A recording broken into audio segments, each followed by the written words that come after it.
And we're live. Well, I'm live. The college football review for week number 8 is upon us. The games are all completed. And here we go for our weekend rendezvous. Once again, this is the 8th week of the college football season. Plenty of big games played today. As you may or may not know, I came on this show a little later only because I wanted to wait for the Georgia Texas game to conclude. And it has concluded, and Georgia beats Texas. Definitely not to my chagrin, but to my surprise. I wasn't necessarily expecting Georgia to win. I thought Texas was that good. And if you've heard me, I said they are the unequivocal best team in college football until someone proves otherwise. Not just a close game, someone has to beat them because, as you may know as well, there were teams who kind of lost their spot when they didn't play. Texas lost its spot, even while it was playing, only because Alabama beat Georgia in Tuscaloosa. Georgia was number 1 at the time. Texas was number 2. They were still playing, but because Georgia lost to Alabama and Alabama was impressive doing it, Alabama skipped everyone and went to number 1. And then when Texas became number 1, I said, you know what? This is the only team that's continuing to win, and they're doing what they're supposed to do against the competition they're playing against. They're dominating. They're just obliterating. They went to Michigan in the beginning of the season. We saw how that worked out. And then now we also realize what Michigan did. And if you want to come on the show, by the way, I'm going to put the link in the chat. So let me get that right now on the copy. Put the link in the chat if you want to step in live. Whether you want to comment, we'll read your comment. Whether you just want to, lollygag, you can do that. You can come on here, cam up, the whole 9. So I put it out there. So go to the chat, check out the links, come in, talk about college football. This is week 8 of the college football review. Woo. So anyone who wants to cam up can come in and cam up. And as we see right now, guess who's back? The head gator, whatever you want to call yourself. What's up, Scott? The G who keeps disappearing, comes in and disappears. Either way, college football, let's get down to it. Week number 8, the biggest game of the day. Georgia going to Texas, I guess against the odds. You know, I really wonder, was it just me and a couple of people, or was that a consensus? Because it was a 4-point line, 4.5-point line, but I was about to put a few coins down, and as I was doing that, the line dropped to 3.5, and I took Texas at 3.5. I thought I was getting something out of it. And as you see, that was not the case. Georgia wins in Austin, and not only did they win, they dominated. The score, the score looks nice. It looks nice as far as a nice win goes, but in terms of looking at how the first half went, it's almost like Alabama did to Georgia before Georgia came back in the second half. The thing about it, Texas didn't come back like Georgia did. They tried, but Georgia kept thwarting it because Georgia is now the better team. They've played one another. There isn't any confusion there when it comes to seeing who the better team was. So let me get some of these things together in terms of what's supposed to go in what spot. 30-15, that was the final score. Now, for anybody here who wants to talk about Carson Beck, you know he's from here in Jacksonville. I followed him when he was in high school. I followed him as a high school player. He won the state championship. I followed him all the way until he went to Georgia. I don't have any beef with Georgia. In fact, I like Georgia fans. I actually like Georgia. They are just not my team. But anyways, it took some time for me to at least give him credit. And that time came against Alabama. And specifically, the way he played in the second half of that game.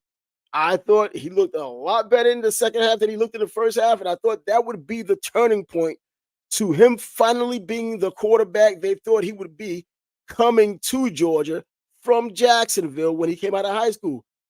And I thought it was, but it isn't. Look, take him for what looks like the finished college product he is right now. An average quarterback. An average quarterback with phenomenal talent around him. Tonight, he just didn't look good. He just didn't. He threw all the interceptions. He just didn't look good, and he was indecisive. In times when he had opportunities to hit receivers wide open, he was skipping the ball. He just didn't look like an elite quarterback. It's like they've been trying to force feed us to believing he's an elite quarterback for the past, well, this season and even last season, and he just isn't an elite quarterback. I don't believe so. He happens to be a quarterback on an elite team. Georgia showed up tonight, and Georgia's defense is why Georgia won that game. Georgia's defense, not Carson Beck. The running game, Trevor Etienne, is why they won that game.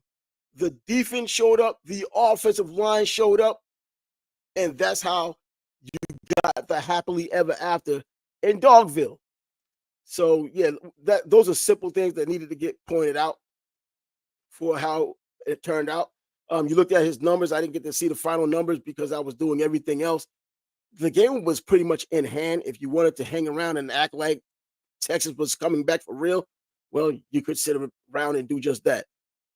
Carson Beck had 175 yards, 3 interceptions, no touchdowns on the night. His completion percentage was low. He just did not have a good game, and this seems to be somewhat par for the course against the better teams. And even some of the mediocre teams, he's not putting up the numbers you would think he would put up being the Georgia running back, the Georgia quarterback. It just wasn't like that. So, yes, that was the big game of the day. Quinn Ewers, same story. Man, I hate looking like this disgruntled fan or disgruntled follower of college football watching these high school guys.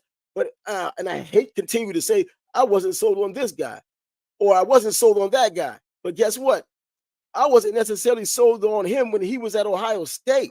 So let alone him coming back to Texas or coming back home. That's where he played his college ball, high school ball, and thinking he was going to do a whole lot better.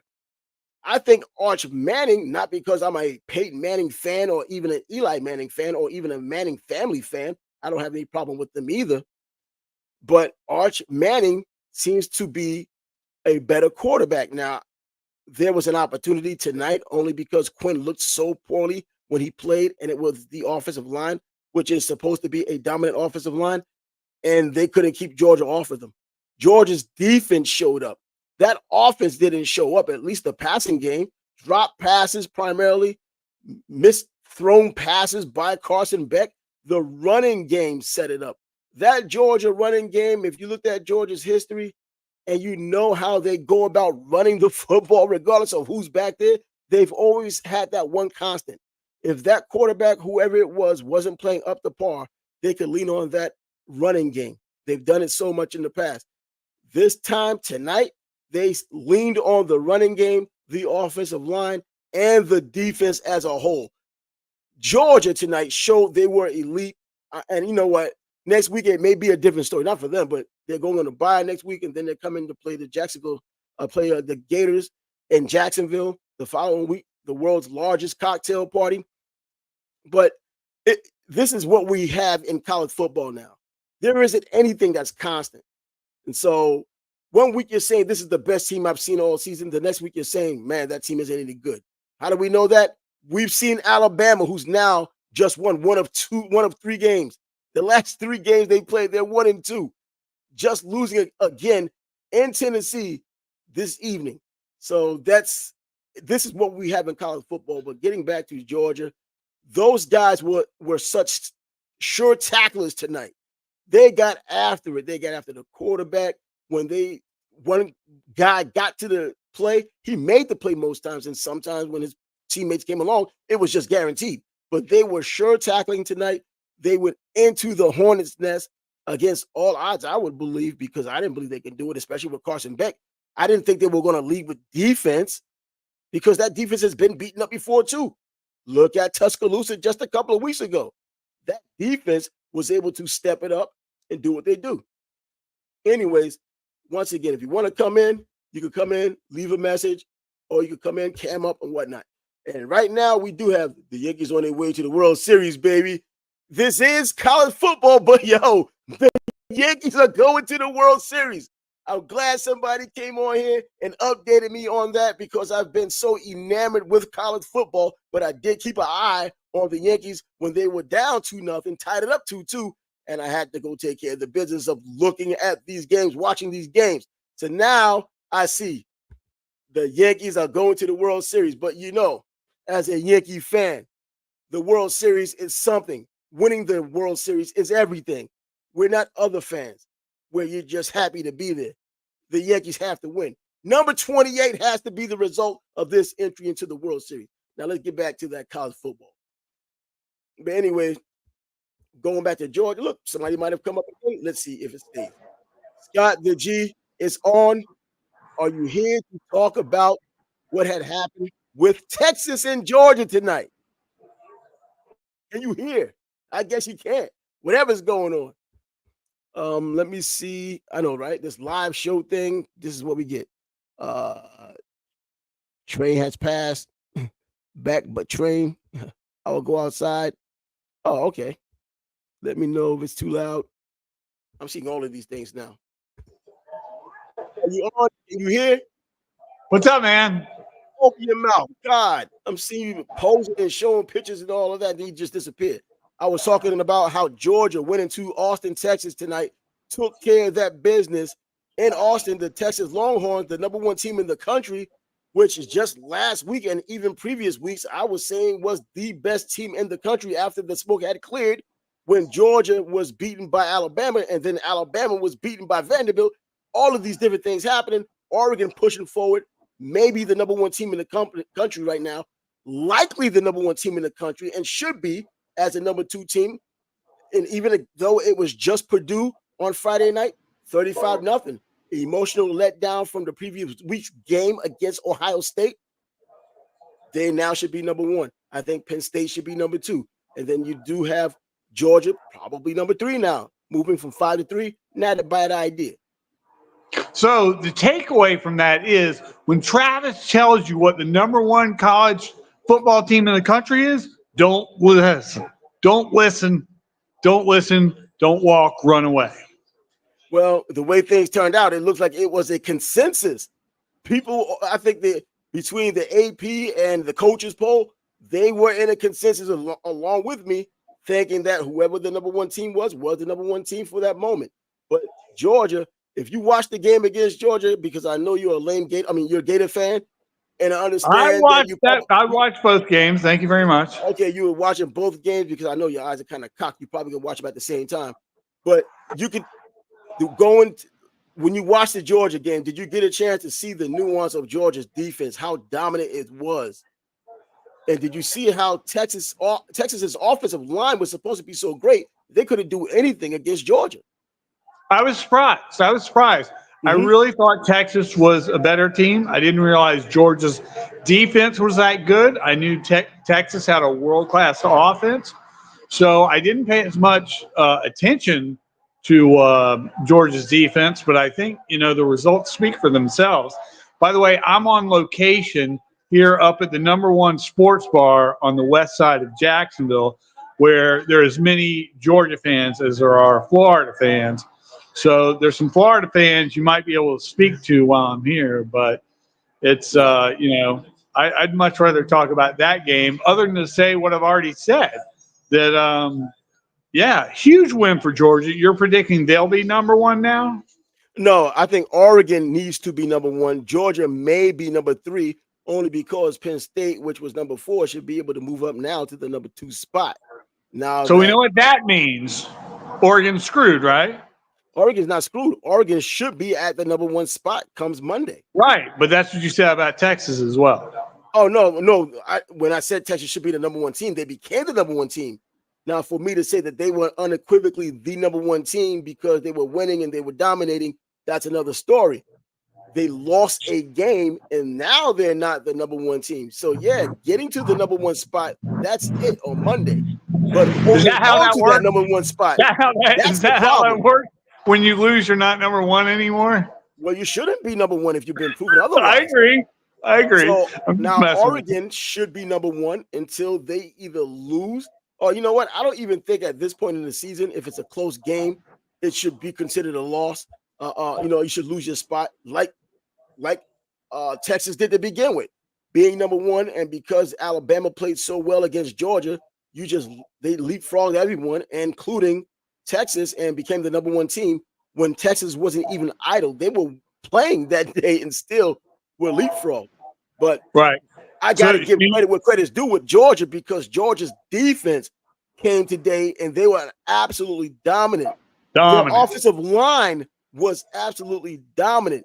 Carson Beck was a bad quarterback again. 3 interceptions. Forget the yardage. It doesn't even matter. Wow. I 3 didn't even realize interceptions. that. He even pulled off a little run there in the fourth quarter to get a first down. Yeah, he did. Well, you know what? If they would have had cruised through this game more than they already did if he hadn't made the mistakes he had made. Not to mention all the other plays he made or just missed on that could have gone the other way as well.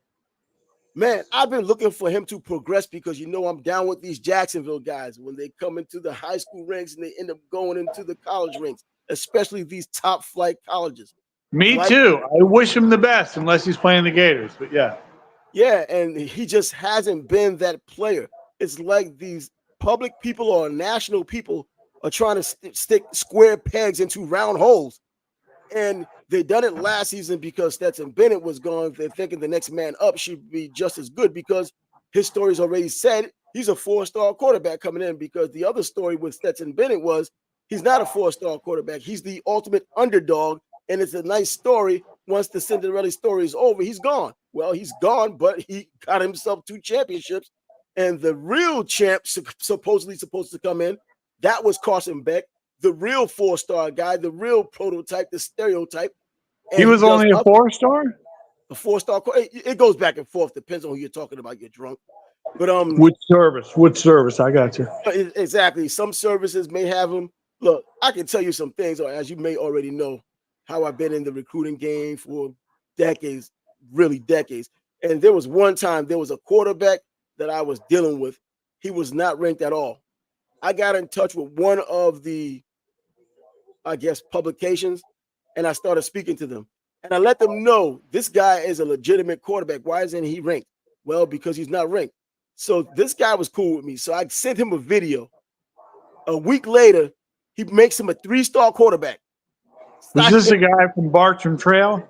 No, Bartram Trail, man. You way ahead of the game. I think this is before Bartram Trail was built. Okay, I got you. I'm thinking, who was that guy who went nowhere from Bartram Trail, man? He was a 5-star. I don't have any clue what you're talking about with that one. I typically keep an ear to the ground for a lot of these Gateway. players. His name was Gateway or something like that, and he transferred a couple of times. Was it Gatewood? Could be. Man, I'm thinking about a Gatewood for Louisville. But anyway, let's get back into the conversation of college football right now. Yeah, that is kind of part of college football, the lifeblood of college football, these recruits. But today's game, particularly this Georgia-Texas game, Georgia wins 30-15. And there you go, the biggest game of the day. Because all right, we did that. We've done that, Travis. Let's move on to Florida. Exactly. That's what I'm about to move off. I was concluding that. Continue to drink and then interfere after the drink. That's water. The other big game of the day. Ice water. Ice water, my butt. That's vodka.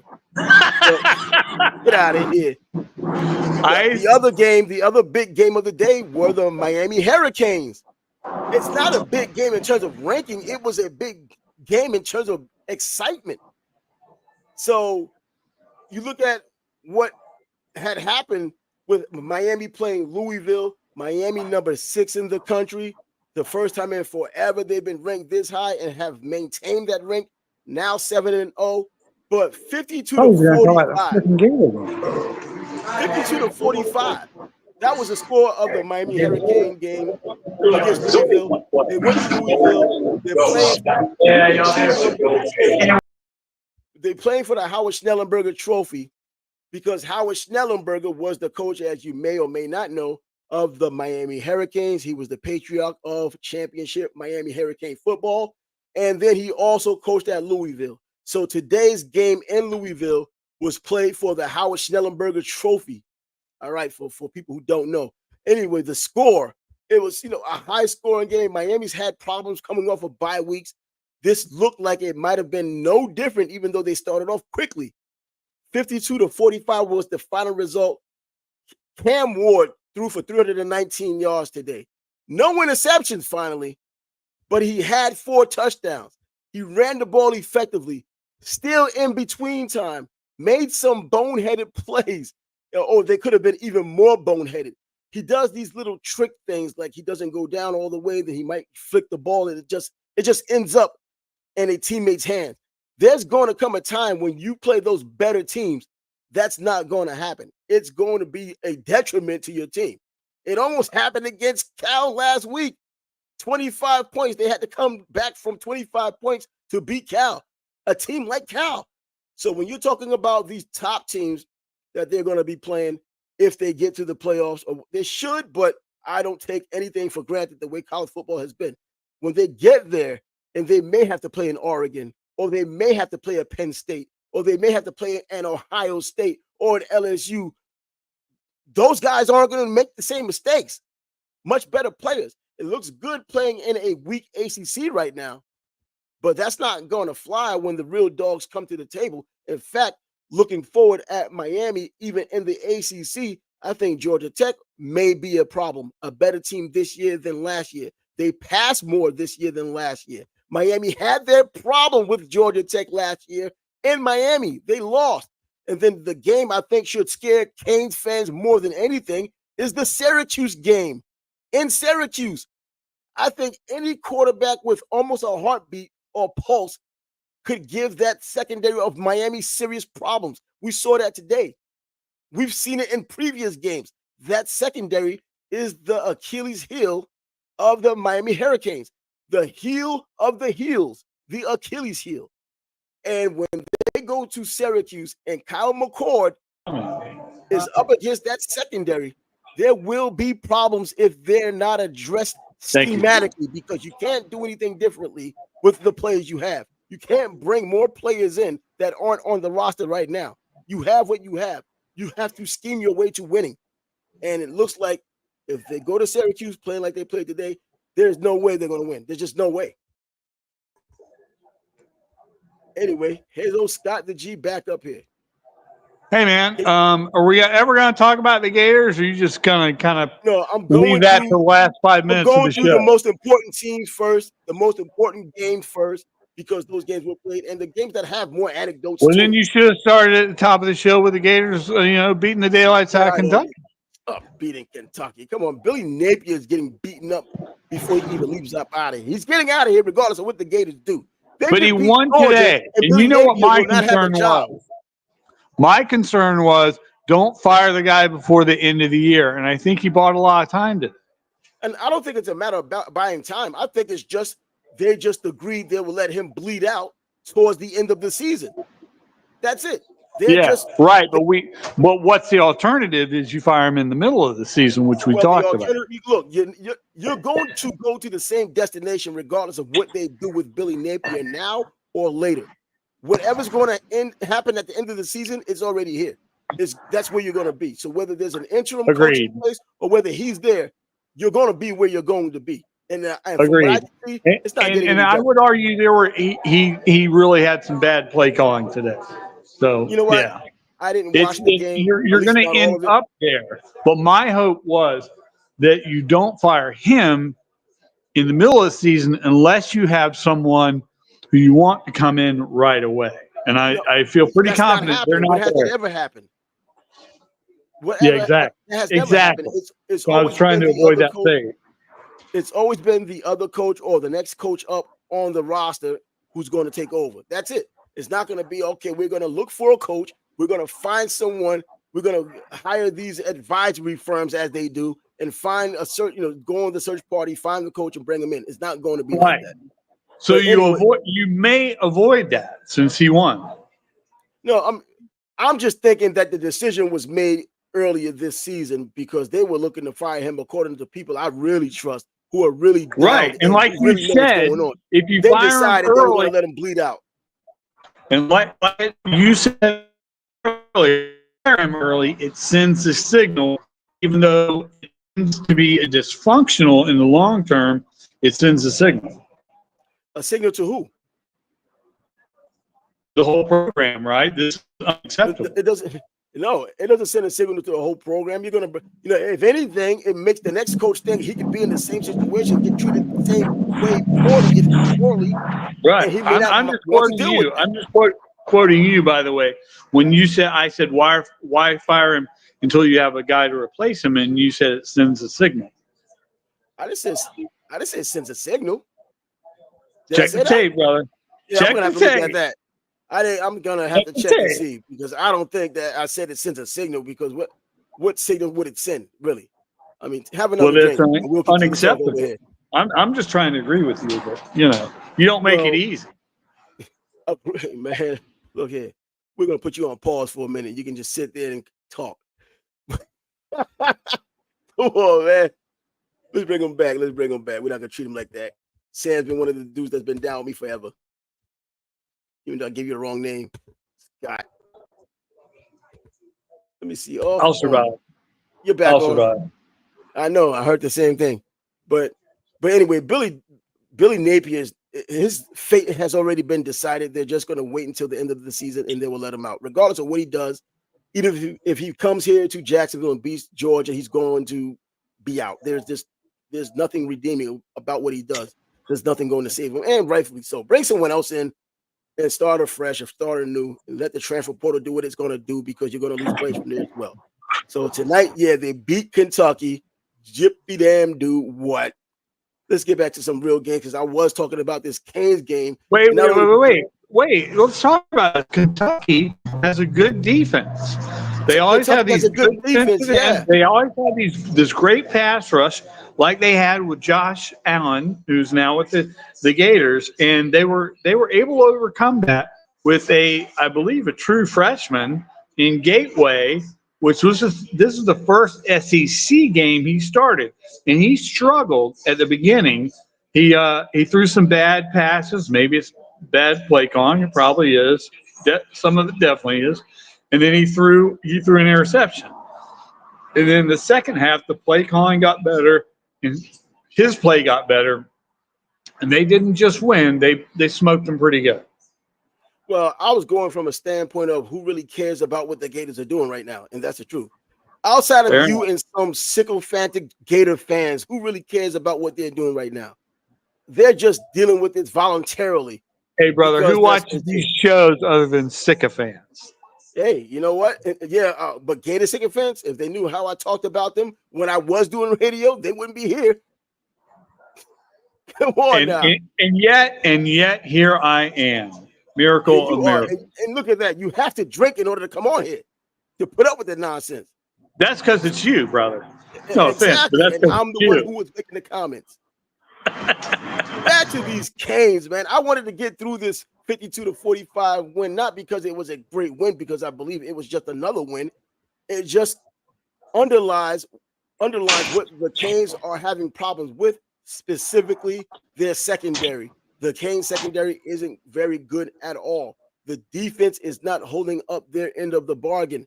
The pass rush is there, but the secondary is still getting burnt, and they're getting burnt by leaps and bounds by anyone with a pulse who wants to throw the ball forward. That's what's been happening with the Canes this year. But Cam Ward threw for 319 yards today, threw for 4 touchdowns, looked like one of the leaders in the Heisman Trophy candidacy right now. I think he should be number 2, because Travis Hunter, who I believe was teetering between 1 and 2, he's out of it, I pretty much think, because he started to miss games. So Travis Hunter's missing games now. Travis Hunter's been injured. He's now injured for the second half of this game. He's already missed a full game this year. So I can see how he may not be a top 2. He may be down to number 3. Ashton Jeanty from Boise State is number 1 right now, and I think he should be number 1. But number 2, after today's performance, the Cardiac Canes, Cam Ward should be number 2 at least. So back and forth between he and Jeanty. I think if I had to choose, I'll take Jeanty. But either way, the Canes win 52-45. And, Sam Brown had a big day receiving 125 yards and 1 touchdown. But what's more important is the huge chunk of yards that he had gotten to get to that point. 41 yards per reception. Pretty sick player right now. And Mark Fletcher had a pretty good day. He set the tone between the tackles. Another big running back, quick feet, 73 yards on the day. Our transfer from Oregon State, Damian Martinez, had 89 yards. He had a touchdown, but what's more important about that touchdown is the way he sealed the deal at the end of the game with that touchdown. He dragged players, he pummeled players, he rumbled and stumbled, as Chris Berman would say, into the end zone, pretty much sealing the game and taking the hope out of Louisville. So Damian Martinez, coming from Oregon State, he was the Pac-12 Player of the Year last year, being the running back for Oregon State. Definitely a very good player. In my opinion, I think Mark Fletcher, at least right now, has shown that he's the better player because he has the quicker feet. He seems more athletic and he's not lumbering. But for what Martinez was able to do today, the Canes often set it up because they were going against a tired Louisville defense because both teams were going up and down the field as if it was nothing. Miami had 598 total yards in that game. Oh, okay. I was going to say long-time caller, first-time, or long-term viewer, first-time caller. I mean, who's gonna win the ACC now? I guess Miami's the odds-on favorite. Well, yeah, Miami's the odds-on favorite, but I see the problem could still be Syracuse if you're talking about matchups. Syracuse has a quarterback. I just explained how Miami's secondary is their Achilles heel.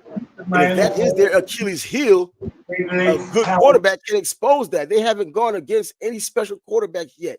I think Fernando Mendoza was probably the best quarterback they've gone against so far this year. And they had to come from 25 down to win against Cal on the West Coast just last week to do that. Now they have to go up to Syracuse at the end of the season after playing Georgia Tech and Atlanta, who beat them last year, in Miami. That's something to consider and think about because it wasn't an easy road for Miami last year against Georgia Tech, especially with the decision that Mario Cristobal, we all know about, what he did. He didn't kneel out the clock. So Miami's going to have their issues, I believe, when they play Syracuse. If Georgia Tech, which is a better team this year and passes more, they're not as predictable as they usually are, just running all the time. They pass and they run now. So that adds a little bit more nuance and dimensions to their game. And Miami, with their issues in the secondary, even though that front four or front five can get after the quarterback, it's even more of an indictment on that. It's more of an indictment. Hold on. It's more of an indictment on that secondary when the front line is getting that pressure and these guys still can't make the plays in the secondary. They're getting smoked by miles in some cases. So Miami has a lot to think about. And by the way, I want to give a shout out to Isaac Brown, the running back for Louisville. He broke a 43-yard touchdown. He had 56 yards on the day. He also had a costly fumble. They took him out of the game for a little while, but he's a true freshman. And the reason why I mentioned him is because he's from Homestead High School. This goes to the continued trend of what Louisville has been doing for years, coming to the state of Florida, taking the players. This is a player that Miami, in their own backyard, as you know, Homestead is down there, could have picked up as a true freshman. Now, I do understand A.J. Allen is another one of those small backs with that explosiveness, but I think Isaac Brown is something special. I think they both are something special, but Isaac Brown is showing his special a little bit more, and he did it today. And I think the reason why he wasn't really recruited he was recruited by Miami, I think, and I think he might have turned down Miami. I don't know what they might have told him during the recruiting process. It could have been, you know what, you will have to work your way up. And I know players don't want to hear that. And sometimes their egos get in the way and they want to go and play right away because they believe they can play right away. A lot of times it isn't true, but that's what they believe. And, a lot of ego goes into it. But Isaac Brown from Homestead High School down in Miami plays for Louisville now, a dynamic player as a true freshman, explosive, as they said, as a true freshman, 43 yards. He looked every bit of a special player when he was running that ball. getting to the end zone as he left canes in his wake. He was a 3-star running back coming out of high school. I know everyone wants to look at the 4-star players, the 5-star players. No one wants to talk about the 3-star players. He was one of those 3-star players. But again, Louisville, again, dipping into the state of Florida, the rich state of Florida, not only in Florida, but going down to the richest part of Florida to recruit players, which is the Miami area. And that's where Isaac Brown was when Louisville picked him up. An effective player. He's certainly going to have a great career, it looks like, at Louisville if he doesn't get injured, but who could say? And another part about this game is how wacky it was. It got off to a fast start, but then in the second half, 56 points were scored between both teams. 56 points. If it gets off to a fast start from the first quarter and second quarter, and then it goes into warp speed in the second half, 56 points between both teams, and Miami came out the victors. Now, I'm glad to mention, as a Canes fan, Jalen Rivers came back for this game. He's our offensive tackle. Another guy specifically from the Jacksonville area, Oakleaf, went to Oakleaf High School. So I always like with Carson Beck, I like watching our local guys go onto the big set and start showing their wares. Whether it's good or bad, yeah, you're going to get the criticism, but it's always nice to see those guys live their dream in playing big-time college football. Oakleaf had sent another player to Miami, by the way, and that was Shaquille Quarterman a few years ago. I remember when he was roaming as the linebacker at Oakleaf High School. So, yeah, Miami, Louisville, 52-45, close it out. Cam Ward is probably on my list, number 2 as a Heisman Trophy candidate. That takes us to Alabama. Number 7, Alabama took on Tennessee. They went to Tennessee. As you know, if you didn't know, if you're not in the South, that's a pretty big rivalry. It's a border rivalry. A lot of those border rivalries are pretty tough and pretty intense. In this regard, well, we don't have the same Alabama we used to have, because now in the past 3 games, Alabama is 1-2. Tennessee won the game at Rocky Top. Number 11 Tennessee, that is, who dropped to number 11, by the way, because of their loss to Arkansas. They won the game 24-17. Alabama was 7, and you could expect that to be done with. They'll be double digits somewhere when the voting does come out. This is their second loss, and as I mentioned, 1-2 in their last 3 games. One of those losses coming against Vanderbilt, as we all know. And Jalen Monroe used to be a Heisman Trophy candidate. He was a candidate last year, and he was one of the leading candidates coming into this season. And he should have been. He's regressed since he's been back. The Georgia game, as we see, was an aberration, at least the first half. The second half, he didn't do much. He didn't have to do a whole lot, but they still won the game. So people kind of forget things. And as it turns out, Jalen Monroe today threw for 239 yards, 1 touchdown, but he threw 2 picks. He's been throwing interceptions lately, and he has not looked good. My theory with him, especially with Kalen DeBoer coming in, the offensive mind, the one who helped Michael Penix when he came to Washington become a first-round draft pick in his system. I thought Kalen DeBoer had touched Jalen Monroe, and he would mysteriously and mystically become this new quarterback who knew how to pass a lot better than he did last season. Not only the natural progression from year to year, but because this guy is a coach who coaches offense. He knows the quarterback position. He knows how to put his players in the best position possible to win. He did it at NAIA. He did it at Fresno State. He did it at Washington last year, was the runner-up along with his team as champs last year, runner-ups to the champs, Michigan. And I thought that he would touch Monroe and make him more of a passer. And it looks like it worked for a bit, but the inconsistency keeps showing up. Ryan Williams, the wide receiver, the phenom coming out of Mobile, Alabama, the high school true freshman, 17 years old. Today, he couldn't get it going. I don't know if it was him or was it completely Moreau. It could have been a combination of both. But we've seen Ryan Williams in the past, and we've seen the inconsistencies of Moreau in the past. So this might fall on Moreau more so than Ryan Williams.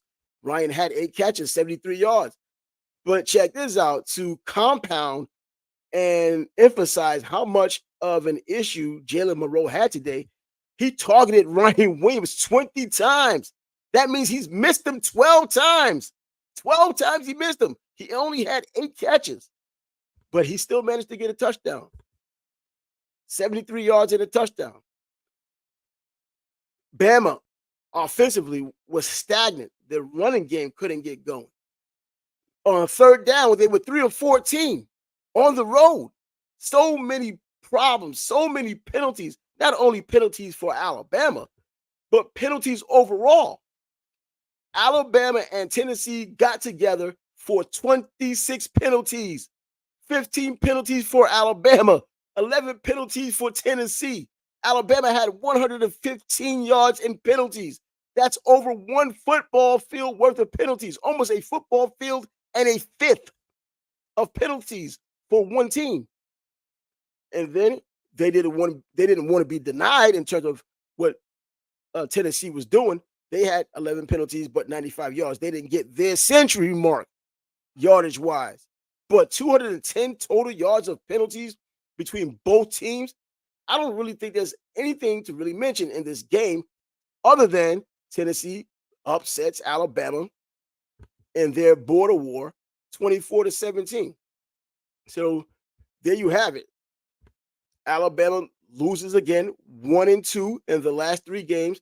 Definitely, probably, possibly not going to the playoffs. May not go to the playoffs the way things are turning out. So that's a surprise.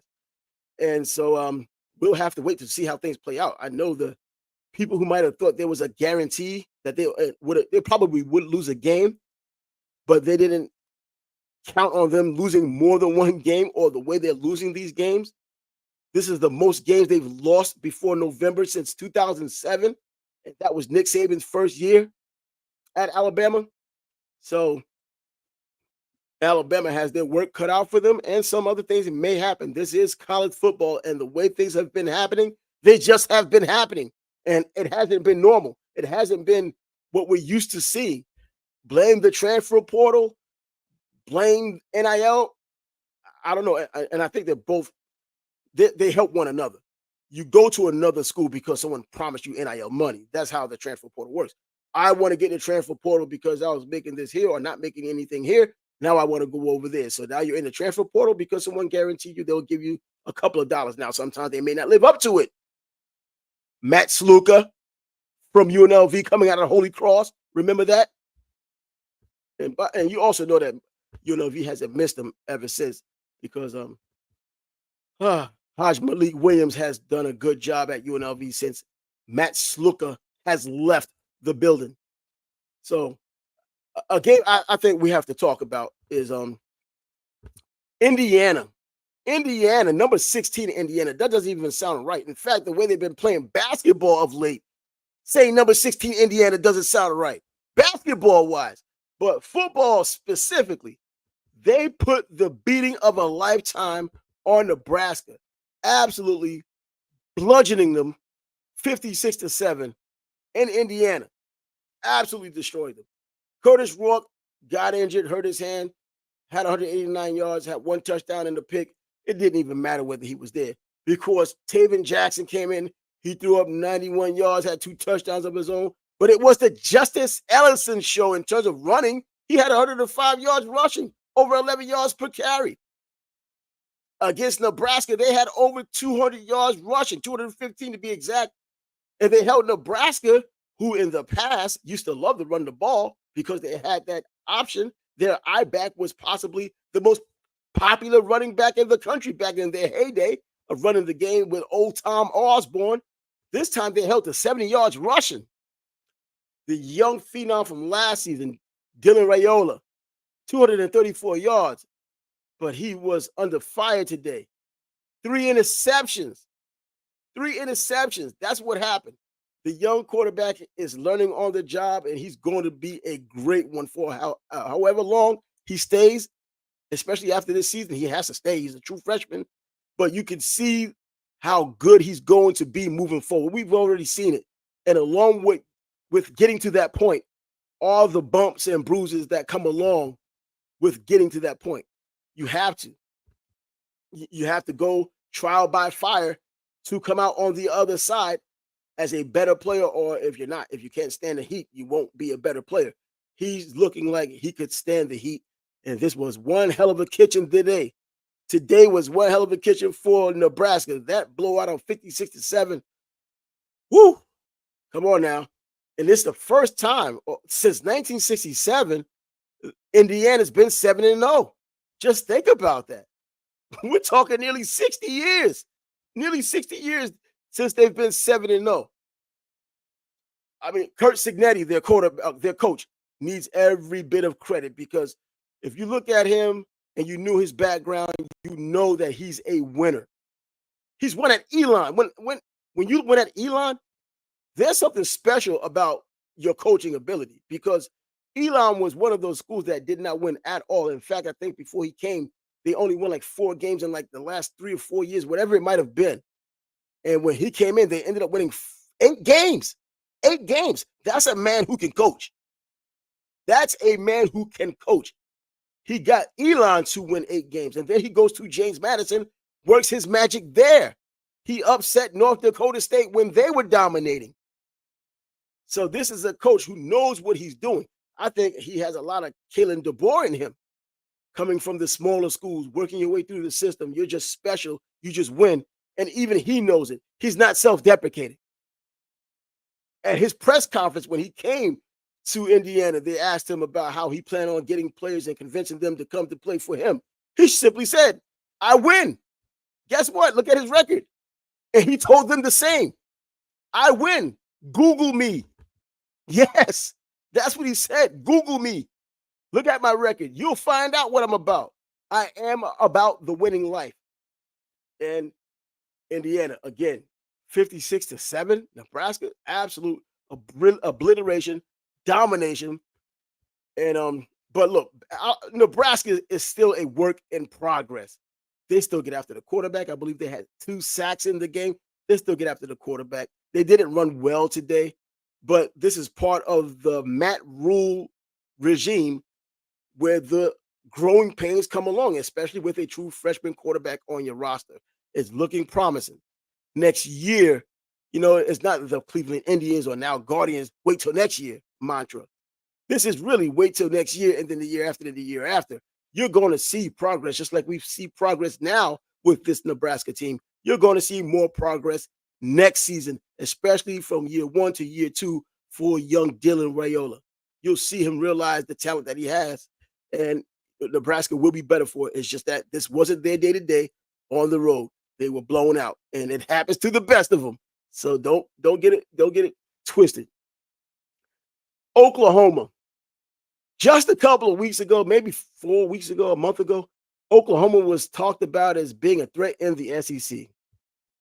They were looked at as a team that, along with Texas, and Texas proved their point until tonight, they lost to Georgia, but Oklahoma was looked at as one of these teams that, along with Texas, that was going to come into the SEC. Of course, they strengthened the SEC. They made the SEC wealthier as well. But Texas held up their end of the bargain. Even losing tonight, they still held up their end of the bargain, whereas Oklahoma simply has not held their end of the bargain. They don't look good. Last week, they were blown out in the Red River rivalry with Texas. And now I see, or think we kind of knew, but now it's clear as day. Texas was good, but Oklahoma was more bad than Texas was good. So regardless of the rivalry, not to mention starting a true freshman quarterback and Michael Hawkins last week for the first time in the rivalry's history, by the way, it was, I don't know. There's not much to talk about because they played South Carolina. And we know what South Carolina did last week, almost beating Alabama in Tuscaloosa. See, South Carolina doesn't have a quarterback or a quarterback worth a damn. Lenoris Sellers is not a very good quarterback. He showed some great athleticism last week, even some decent decision-making ability against Alabama last week. But you need the consistency, and if you need it from him, you're probably not going to get it. He's still young, so it can change. But Oklahoma was blasted by South Carolina in Oklahoma, 35-9. This game featured 15 sacks. 15 sacks. South Carolina had 9 sacks. Oklahoma had 6 sacks. And, oh, yeah, by the way, Oklahoma couldn't just get sacked. They also had to fumble the ball. They had 6 fumbles, but they lost only 1, so it's not a huge deal, but they had 6 fumbles. Arnold Jackson had to come back because Michael Hawkins he's not the one. He's a true freshman. And bringing Arnold Jackson back didn't help anything. He had 225 yards, but who cares? You lost 35-9. And that's a game I just had to mention. Neither team is ranked, but only because Oklahoma isn't who some thought they were, including their fans before the season started. A game I'll mention, but won't elaborate on because, well, Arkansas playing LSU. LSU is number 8 in the country right now. They will be moving up because it seems like the natural progression is to move up. They won 34-10 the way they should have. And Garrett Nussmeier, 233 yards. They didn't even have to throw a touchdown. And they won the game still. So Auburn, another unranked team, went to Missouri. Missouri's number 19 in the country. The game ended 21-17. See, this isn't one of those games you check out on the stat sheet and you say, man, this team won, or you say, this team did well because look at the yards. You have to know the context and what had happened in that game in order to talk about the game. Because in this game, Peyton Thorne, if you heard me earlier on Thursday on the Sports Bag Bros podcast with Bias, you would have heard me throw him under the bus because I'm a habitual throwing people under the busser or whatever you put it. Either way, he came from Michigan State. If you don't know, you now know. I don't think he's been good since he's been at Auburn. Even when he has great stats or decent stats, he does something to blow it because 2 weeks ago, he had 3 touchdowns and then threw the pick that ended the game pretty much. It's just the way things are with him. But in this game, he had 176 yards. He had a touchdown. But Brady Cook is the star of this show. How? He only had 194 yards passing, but he left the game in the second quarter. He got injured. But what does he do? Go in the injury report, wait till next week? No, he goes to the hospital. He comes back late in the third quarter with his team down 17-3. And then he comes back and wins the game as the quarterback for that team. And that's how it ends up 21-17. I don't think it gets more gangster than that. Brady Cook, NFL coaches, NFL scouts, NFL executives are going to give him a shot just for that alone. Brady Cook coming back from the hospital after halftime to bring his team back from despair. And they also pushed the line because there was a 4-point line on that game. Maybe he had some money on that game. I don't know. He had to get back and set it straight. A game tonight, and once again, gangster move from him. Another game tonight, Iowa State, number 9 Iowa State. Come on, we have all these teams ranked that aren't typically ranked. This is NIL. This is transfer portal, but this is Iowa State. They beat UCF, the University of Central Florida, for those who are in attendance. 38-35. They came from 14 down. UCF ran for 351 yards on the ground. They run the ball very well. But they're not running it with KJ Jackson. KJ Jefferson. I'm saying Jackson. As you know, I don't have the notes. I just go off the top of my head a lot of times. I have bullet points. How many times I have to tell you in these shows? I have bullet points. I don't write these things down. I try to go off the noggin, and the noggin isn't always reliable. You get older, things disappear, including your memory. But either way, Iowa State came from down 14. Central Florida had 351 yards rushing but they also gave up 250 yards of their own on the ground. The difference is Iowa State didn't have Ja'Cory Brown, Miami's former quarterback, who transferred to Central Florida. He only had 50 yards passing and threw a pick. There was no reason for him to be out there in the capacity as a quarterback. The difference was Iowa State had 270 passing yards to go along with those 256 rushing yards. That's how you come back. That's how you win. And that's what they did. They won. So that's why I brought that up. See, there's always a method to the madness. And Iowa State being so highly ranked, they weren't even ranked that high back when they, I don't know, when was the last time they had anything of consequence up in Iowa State? Let me see. I think they're in Ames, Iowa, I believe. Um, Seneca Wallace, Hiawatha Rutledge, I believe, was the running back there. I think he was from Florida, I believe. But I remember Seneca Wallace. He ended up going to the Seattle Seahawks. But yeah, I can go back even to 1991, I think it was 91, when they had the running back, but they weren't that good back then either. They had a good running back, Blaze Bryant. For those of you who know or didn't want to know, but now you know, 1,516 yards. These are the types of things that are in my noggin. This isn't even a note. If you knew me, you'd know that. But yeah, Blaze Bryant was not the last prominent player at Iowa State at the running back spot, but Blaze Bryant was one of those running backs that played for them way back in the day. Just throwing it out there for the hell of it. I don't know why I did it, just did it. So, and Notre Dame, come on, that's like a quiet team. Notre Dame, number 12 in the country, played Georgia Tech. They went up to Atlanta, but they didn't play at Georgia Tech. They played in the Mercedes-Benz Dome, the same place the Atlanta Falcons play, and they lost. Well, not they, Georgia Tech lost, but Notre Dame beat Georgia Tech 31-13. And Riley Leonard, you hear these names, and throughout this entire season, you hear these different names of quarterbacks who are supposed to be good, someone pushing them to be great or saying that they're great. And then you look at them or you watch them play, and they're just not what you were expecting. And he's one of these quarterbacks. And today he throws for 203 yards, throws an interception, doesn't get a sack, doesn't throw a touchdown. Notre Dame gets 2 sacks, but they end up winning. And Georgia Tech is a good team. And I think that Notre Dame is better now than they were when they played Northern Illinois and were upset against Northern Illinois. So, but they're better. They got their ears pinned back, and they're looking forward to getting their opportunity to go to the 12-man playoff or the 12-team playoff when the season's over. But yeah, Notre Dame, 31-13. Georgia Tech didn't put up much of a fight at home.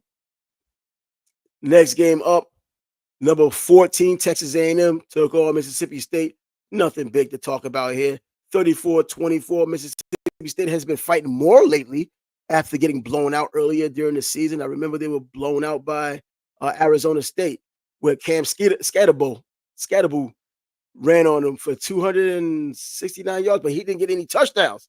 I think it was 269 yards. No touchdowns, though.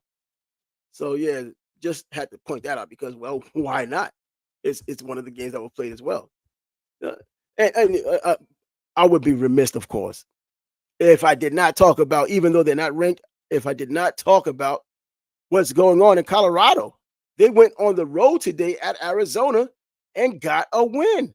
Now, Shedeur Sanders, I believe, based on his performance here, and not, the Heisman Trophy is for real, like, gaudy numbers a lot of times, if not every time, especially now.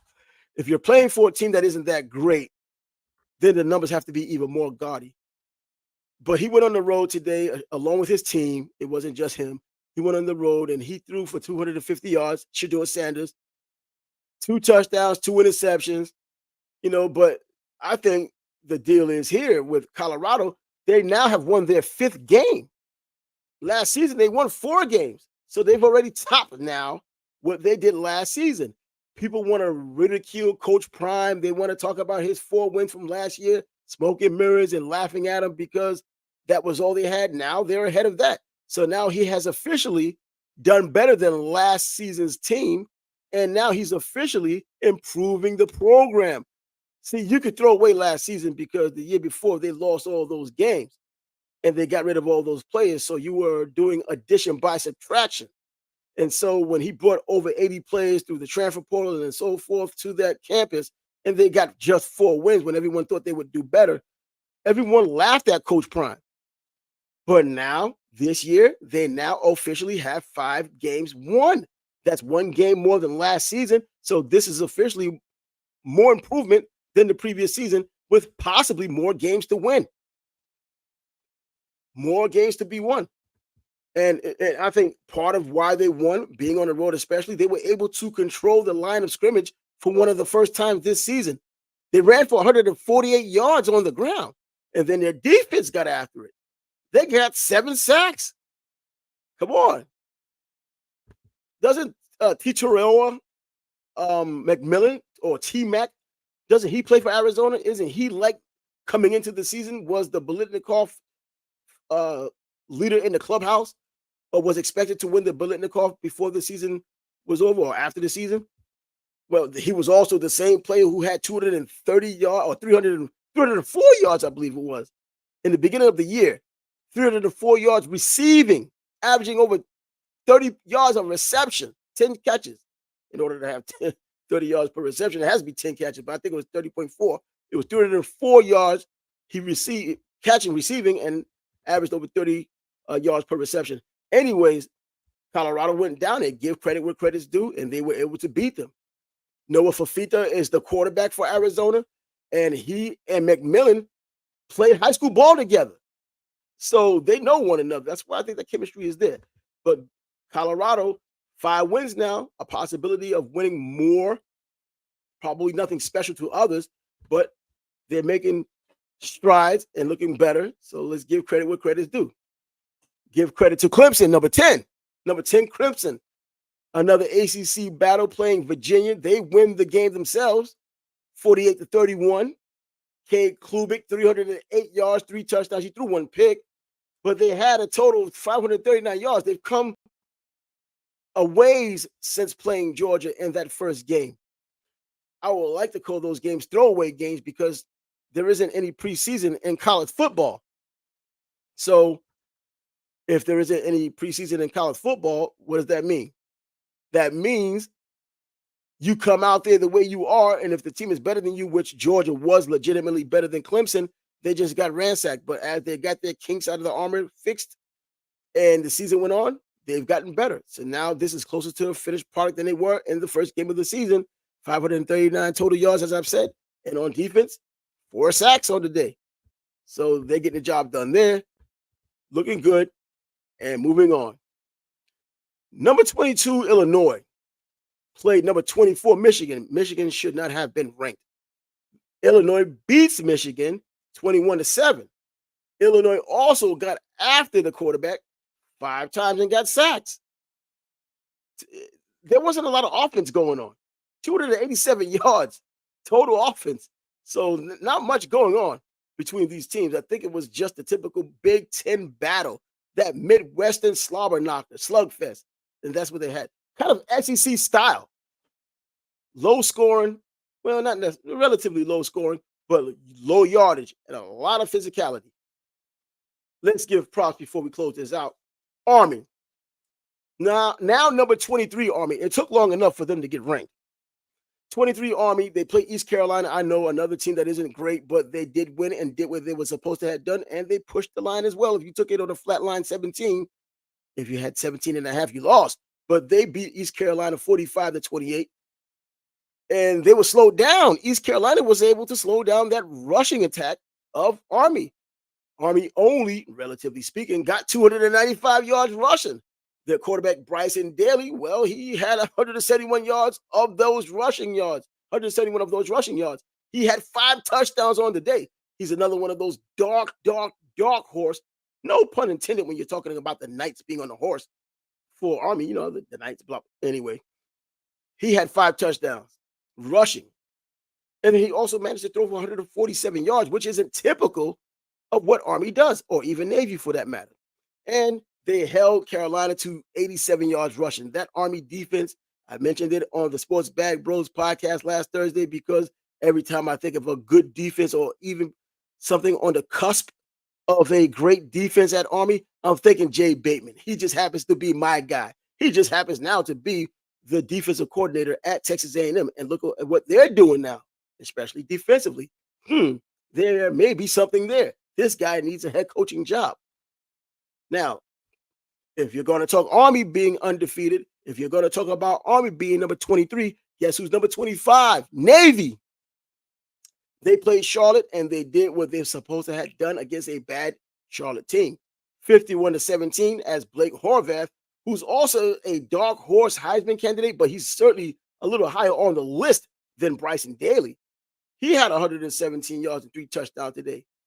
So he just continued doing what he's been doing this season. I can't say what he's been doing because he's been putting up some outrageous numbers. These numbers are pretty pedestrian for what he typically does. 117 yards. He does better than that most times. But yeah, I just had to give a shout out though to Navy, and they will be playing Notre Dame. And this year, I wonder what Vegas is going to come out with the line for a line.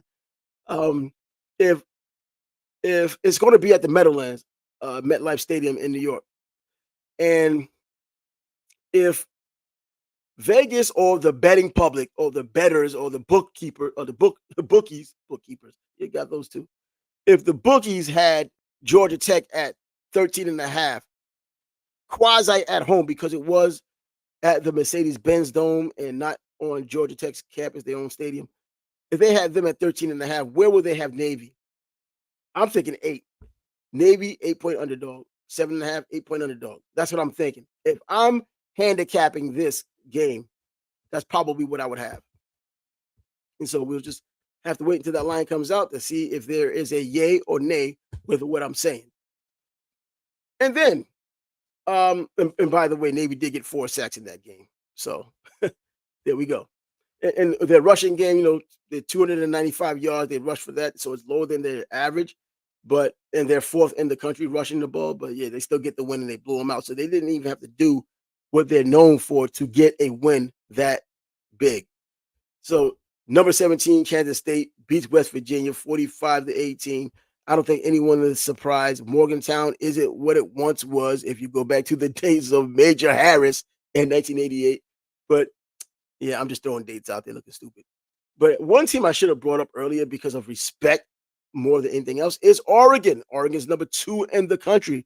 Maybe number 1 by tomorrow or Monday, whenever they make the decision. They should be number 1. They did beat Purdue. It was a Friday game, and they won 35-0. And I think something needs to be said about that, and some respect needs to be put on that, because it's very difficult for a team to get up for games week after week. And what happened to be an emotionally and physically demanding game against Ohio State last week, and then playing a game on Friday. And you know how I am about, if you watch me at all, you know how I am about athletes being creatures of habit, playing on Saturdays. Once you're not playing on a Saturday, if you're not a pro, if you're not playing on Saturdays, then you start, anything can happen. Someone throws like a wrench in your works, and you break the monotony of just playing on Saturdays, and things just happen. You just don't play the same. And so that, coupled with the emotional energy that was used in last week's game against Ohio State to get to this number 2 spot they're in right now, which may turn into a number 1 more than likely, you have to give credit where credit's due. They still, even though they didn't play like they would normally play, you would think, going by how they ran up against Ohio State and was able to run on them as if they weren't there, they had 421 yards still against Purdue. Now, I do understand Purdue has been blown out a few times this year. Purdue is not a good team this year, but give credit where credit is due. So Oregon, more props to them, because I did not give them props before. I picked Ohio State last week against Oregon, and most times Oregon plays anyone of consequence, I always pick the other team. I almost always pick the other team, with the exception of last year, because it was more Bo Nix than anything else. I was picking Oregon, and I was the one who picked them against Washington twice, and they lost twice. So there you go. So that's going to bring us to an end of this college football review for week number 8 of the college football season, highlighted by Texas, the number 1 team in the country, going down in Austin in front of many Texans and millions watching at home, and all of us around the country watching as well. Some even snickering and laughing, going down against the Georgia Bulldogs, the number 5 Georgia Bulldogs, who will not be number 5 anymore when the vote comes. They'll move up about a spot or 2, maybe. They're not jumping to number 1, but nevertheless, Texas is no longer the number 1 team in the country. That was the big game of the day. I'm Trav, and this is the College Football Review, week number 8. I'm also with the Sports Bag Bros podcast, along with Bias, and we are on Mondays and Thursdays. Every now and then, we might be on a Wednesday, like I was last Wednesday, doing a special boxing interview. If you want to join us, go ahead and do that. But until next time, I want to say deuces.